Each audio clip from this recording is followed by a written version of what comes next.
I'm meteorologist Kim Adams. First at 4, we've got some clouds out there and temperatures holding in the upper 40s to low 50s, but a cold weekend ahead. We'll talk about it coming up. Also first at 4, an unsolved mystery and a family's pain. We are tracking a murder investigation open for 10 years. Michigan lawmakers launch a Death with Dignity proposal. We are going to talk about what those new bills would allow. And they're tiny but powerful. Meet 2 girls under the age of 10 who've become food-raising ninjas. Paula Tutman has their story coming up first at 4.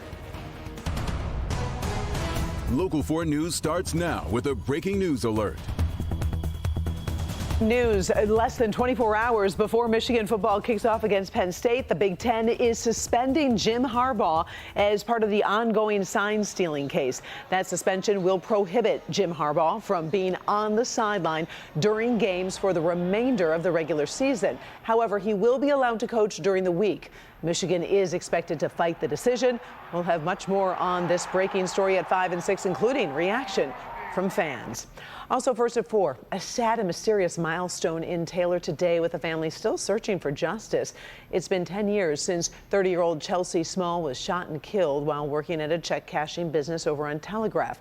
Camera images captured what the killer looks like, what he was wearing, but he's never been caught. Today, the original Taylor police investigators on the case gather with Chelsea's family to urge anyone who can help to pick up the phone and call police.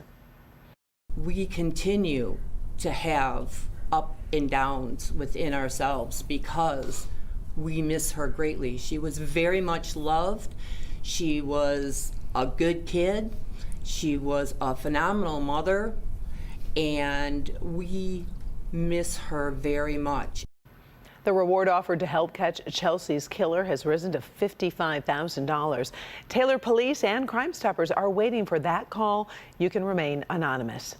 Police over in St. Clair Shores aren't sharing many details about a shooting at a gas station near 9 Mile and Harper. We have been working this story since this morning. Police say they were called to the scene. It was about 8:45. They found one victim with a gunshot wound who was conscious and able to share information. Police don't have a suspect description yet and say any relationship between the two is unknown. We'll have a live update on this one when you join us at 5. Also, new since noon, Dearborn police say this mother and daughter have been found safe. Jordan Wise and her 3-year-old daughter were reported missing yesterday. The public was asked for help. Police are now thanking the community, but aren't sharing more details. We have just been told they are, though, safe. Michigan lawmakers will be considering some new bills described as Death with Dignity legislation. 4 Democratic state senators have introduced the bills that would allow terminally ill patients the option to request and use prescribed medications to end their lives peacefully and on their own timeline. If passed, Michigan would join 10 other states and Washington, D.C., where patients have more power to make end-of-life decisions. Well, many of us are lucky enough to be headed into the weekend. Some people obviously working on the weekend, but either way, it's going to be a little bit chilly out there. Forewarned meteorologist Kim Adams has a preview in the first forecast. Kim? It is going to be cold this weekend, so if you haven't gotten done all those outdoor things like turning off the hose, things like that, you need to do that preferably tonight, because tomorrow morning we'll wake up to temperatures at or near freezing. 53 downtown right now, upper 40s in Mount Clemens and also in Pontiac, 51 out at the airport, low 50s down in Monroe. It's cooler than it was yesterday by about 6 degrees in Lapeer, 5 degrees cooler in Mount Clemens, and 2 degrees cooler down in Monroe. Tomorrow, so we start out right around freezing, 32 degrees. That's at the airport. Some suburbs could get as low as the 20s tomorrow morning. We'll have partly cloudy skies, but we only make it to a high of 47. But there's a warm up next week, and I'll tell you about that in a few minutes. Israel is allowing more Palestinians to escape the war with Hamas, but it's also targeting hospitals in the territory where civilians could be caught in the crossfire. Israel is focusing on hospitals because it claims Hamas infrastructure is hidden among medical centers and neighborhoods. Thousands of Palestinians were sheltering at Gaza City's main hospital until a 6-hour pause in the fighting allowed many to flee and then head south. The Hamas-led health ministry says the Palestinian death toll has now passed 11,000. The U.S. is supporting Israel's right to defend itself, but the war has turned into a tricky balancing act. Far too many Palestinians have been killed. Far too many have suffered these past weeks.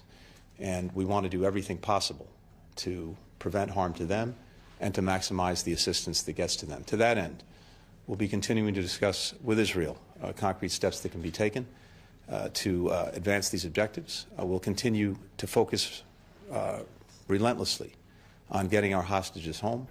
Israel continues to rule out any extended ceasefire until more than 200 hostages taken back on October 7th are released. The federal government is taking some steps to prepare for a possible shutdown. Deadline is 1 week from today. That's November 17th. The government has started warning agencies to start preparing. Congress might pass another short-term deal to prevent a shutdown for the second time in 2 months. But if no deal is reached, hundreds of thousands of federal employees could be furloughed. This will be a huge test for new House Speaker Mike Johnson as he tries to make a deal that works for conservative House members and the Democrat-controlled Senate. Leading up to this Thanksgiving, take a look. These two little girls, they're from Oxford. They're setting an amazing example for people really of any age. Paula Tutman has the story of how a random trip to a shopping mall turned the girls into food drive ninjas. For a child, this amazing thing may have never happened. A community coming together to dive into the deep end of food insecurity. That's Hazel, right there, the ringleader, who at 4 years old, from her car seat, saw something she didn't understand. We were by the mall and saw somebody with a sign asking for food. And she was so little, we just kept it simple, like, he's hungry and he needs help. And then when we got home, that's when she started going in the cupboards and looking for food. It was a sign, literally a sign, and then came another. My mom saw this thing and it said, donate to Lighthouse. And then she asked me if I wanted to do the food drive. And then I ran downstairs. I was like 4 years old, and then I grabbed food and I'm like, can we please donate?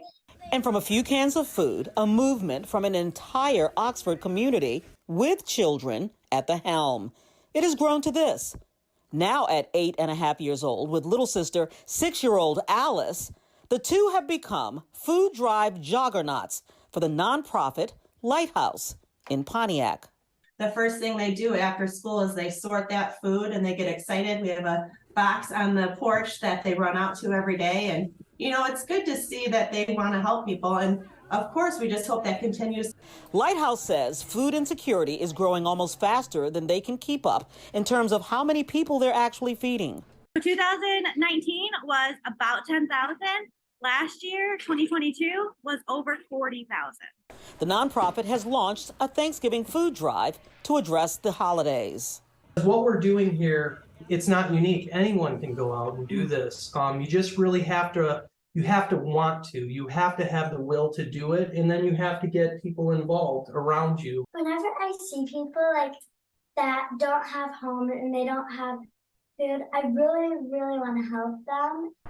And listen, it's not just Lighthouse that's doing this. Many different organizations, churches, nonprofits, you name it.